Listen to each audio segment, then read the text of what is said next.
Olá a todos, sejam bem-vindos ao podcast DV. Meu nome é Diogo Elias e hoje nós estamos aqui com o nosso convidado, professor Eric Viana. Seja muito bem-vindo, professor. Muito obrigado, Diogo. Eu é que agradeço a oportunidade de estar participando aqui do primeiro episódio do podcast do IDV, né, com vocês. Muito obrigado. Excelente. Então, professor, para darmos início, vamos conhecer um pouquinho sobre o senhor. O senhor poderia explicar um pouco sobre sua formação e sua experiência? Certo. Veja só, eu sou administrador de formação, minha área é a área de gestão. Depois eu fiz mestrado e doutorado na área também de administração e no meio do caminho, na minha trajetória acadêmica, terminei também fazendo farmácia. Então eu sou farmacêutico e administrador. Mas eu nem costumo dizer que sou farmacêutico, porque a minha área de atuação mesmo é administração. Perfeito. E hoje nós iremos falar sobre um projeto que tem parceria o IFPE e o Instituto IDV, que é sobre a fabricação de manufatura aditiva para veículos aéreos não tripulados, ou seja, os drones. Então, para darmos início, professor, quando foi que começou o projeto dos drones? Certo, ótima pergunta. Vamos lá. Primeiro, você falou que a gente tem uma parceria do Instituto IDV com o IFPE, né? O Instituto Federal de Pernambuco, campus Recife, mais especificamente.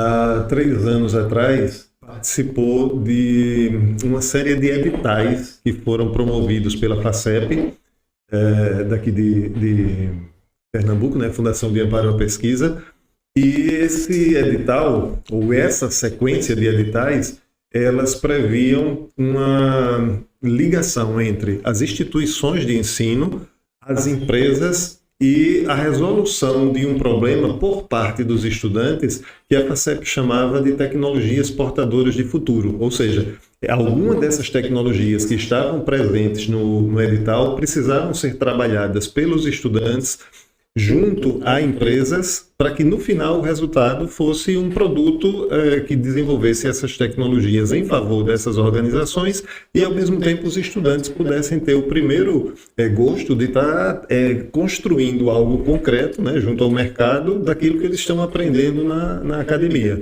E aí a gente submeteu um projeto de modelagem e impressão de peças para impressão 3D, por impressão 3D para Vantes, e foi aprovado. A gente selecionou 10 estudantes a partir de um curso de formação, e desses 10 estudantes fizeram durante 3 meses o aprendizado e o fabrico de peças para drones. Foi muito boa a experiência. Ótimo. E como esse programa, ou seja, esse projeto, ele é modulado? Certo. Essa primeira etapa que eu acabei de falar do edital da FACEP, digamos que foi a espoleta, foi o gatilho inicial que fez com que a gente começasse a verificar que teria a possibilidade de, mesmo acabando o projeto, a gente continuar com o projeto do drone. E esse projeto, como eu falei inicialmente, a minha área é a área de gestão, mas a parte do drone, ela é particionada em 2 etapas. A parte da construção do chassi, das peças, e a parte de eletroeletrônica. A parte de eletroeletrônica ficou com o professor Arquimedes Pascoal, que eu sugiro, inclusive, que seja entrevistado aqui pelo podcast para falar um pouco mais sobre essa área. E a parte de impressão 3D foi coordenada por mim. Então, essas 2 etapas, elas aconteceram em editais consecutivos, e hoje a gente está na fase de finalização da parte de eletroeletrônica para que no final de 2024, no Congresso Internacional de Gestão e Tecnologia, aproveito para fazer aqui a divulgação, que vai acontecer em Teresina, no período de 26, 27, 28 e 29 de novembro, o drone vai ser lançado lá. Ele vai dar o seu primeiro voo. Ótimo, muito bom. E qual vai ser o impacto que esse projeto vai trazer para as pessoas? Veja só, Diogo, essa pergunta ela é uma pergunta assim, que as pessoas costumam fazer, né? Qual é o impacto? Como é que a gente mede o impacto? Eu posso medir o impacto de um projeto de uma forma objetiva, com indicadores que possam me dizer se durante o período da execução do projeto e ao final eu consegui cumprir metas. Então essa é uma forma, eu preciso entregar o produto final. Eu preciso entregar peças modeladas por impressão 3D de drones. Eu preciso entregar um drone que voe no final do projeto. Mas existe um outro tipo de impacto. É um impacto que a gente não mede com indicadores objetivos, mas sim o que é que essas experiências que foram vivenciadas por esses estudantes fizeram com eles durante a experienciação de trabalhar num projeto dessa natureza, que por si só já é uma tecnologia portadora de futuro, mas que faz com que eles tenham uma dimensão de estar trabalhando em grupo, de aumentar a responsabilidade, de saber que precisam aprender, muitas das vezes, coisas que na matriz curricular dele só viria mais adiante, mas ele, para executar o projeto, precisa aprender naquele momento. Então, são diversas dimensões de impactos na vida das pessoas que participam do projeto que a gente só pode dimensionar conversando com essas pessoas.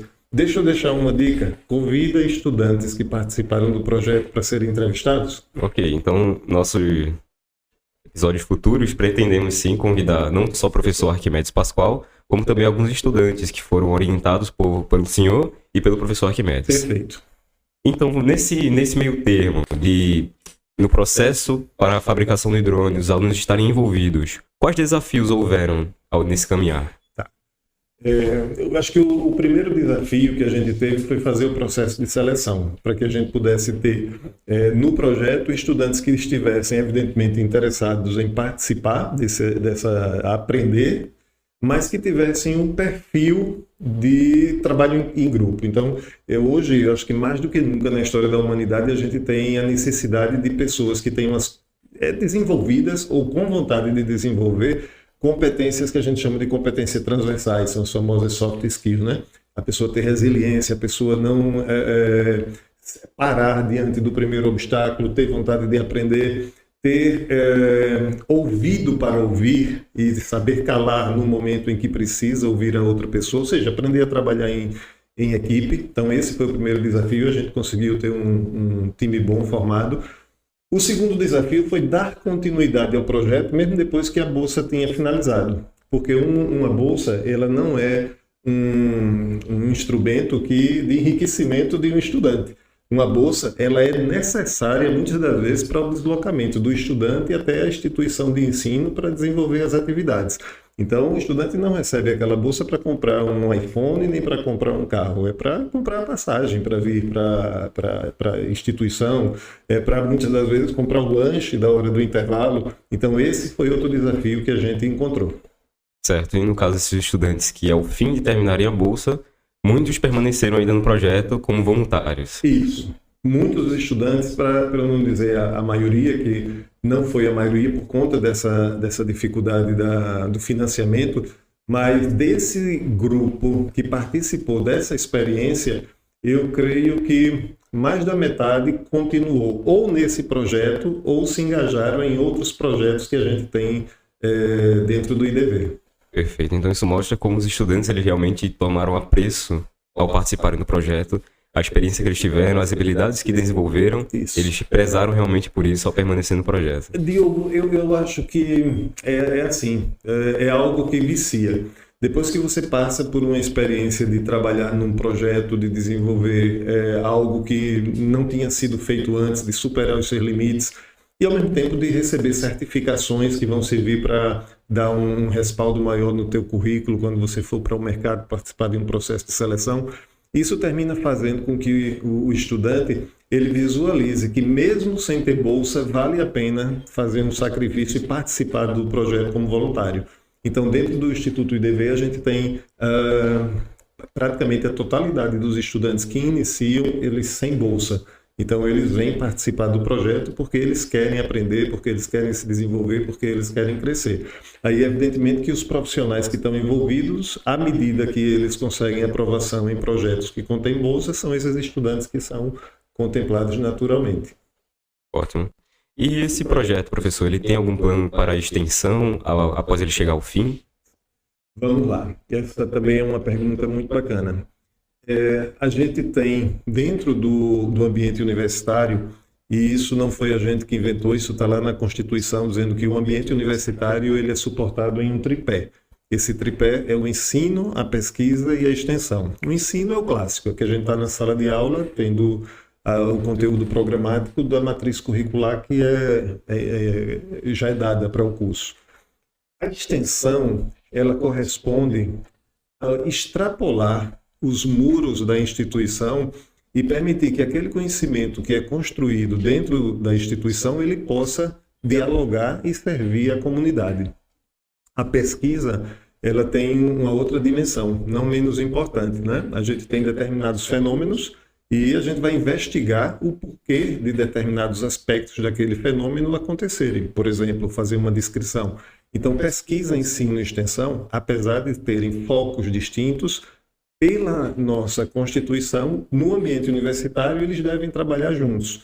Então, dentro do projeto PET, que foi o projeto que deu início a esse projeto do drone, a gente tinha uma extensão diferente, que se chamava extensão tecnológica.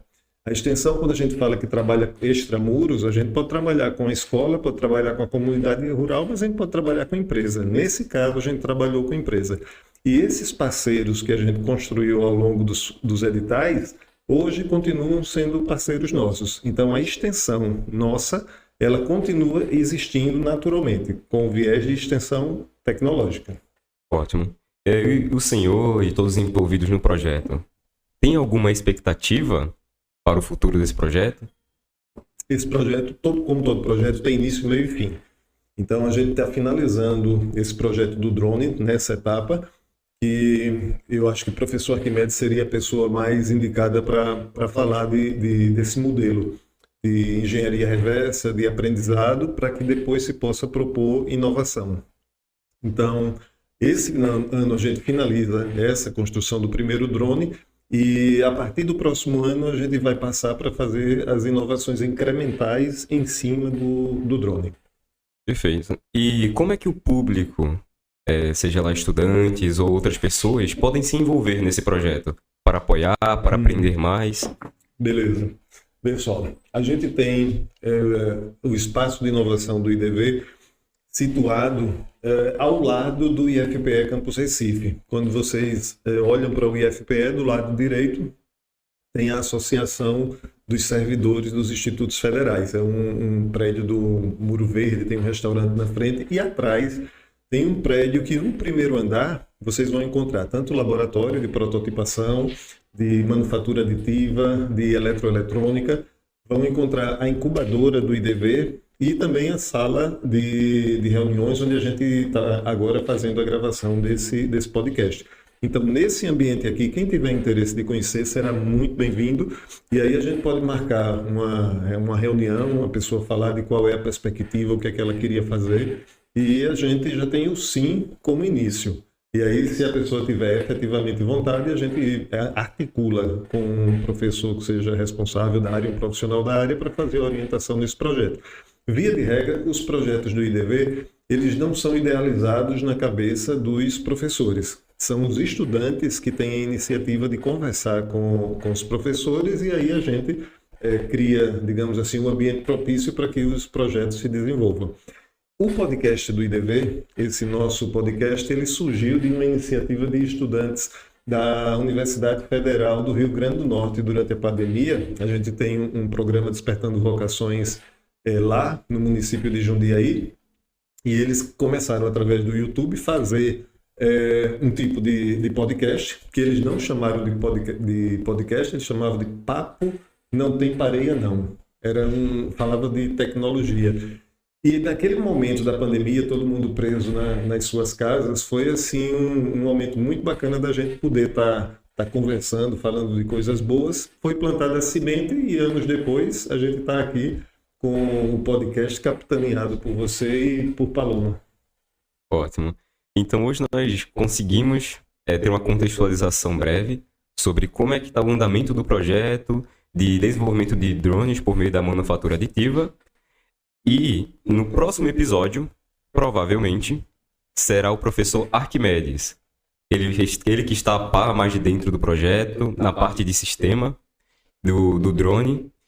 E, nesse caso, professor, alguma última orientação que o senhor queira passar? Alguma última palavra? Perfeito. Eu queria aproveitar o momento para fazer alguns agradecimentos, né? E algumas sugestões. A gente tem um projeto muito bacana que também trabalha com manufatura aditiva, mas não é na área de veículos aéreos não tripulados, de drones. É na área de prototipação de próteses e órteses. Então, eu acho que poderia ser uma deixa para que depois vocês pudessem convidar algumas pessoas que estão envolvidas nesse projeto. Se chama Projeto Print for Life, que tem como sponsors, como patrocinadores, a 3D Fila, que é um dos maiores fabricantes de filamentos do Brasil. A gente tem uma parceria com a Enable, que faz a modelagem das próteses. E gostaria de agradecer também ao professor Henrique Iadogava, que ele é professor da área de manufatura aditiva da Universidade Vale do São Francisco, é coordenador do programa Despertando Vocações Tecnológicas lá, e que está dando suporte na área de manufatura aditiva aqui no IDV. Perfeito. Então, esse foi o episódio de hoje, onde nós conseguimos ter uma noção maior de como o projeto de fabricação de drones por meio da manufatura aditiva está ocorrendo.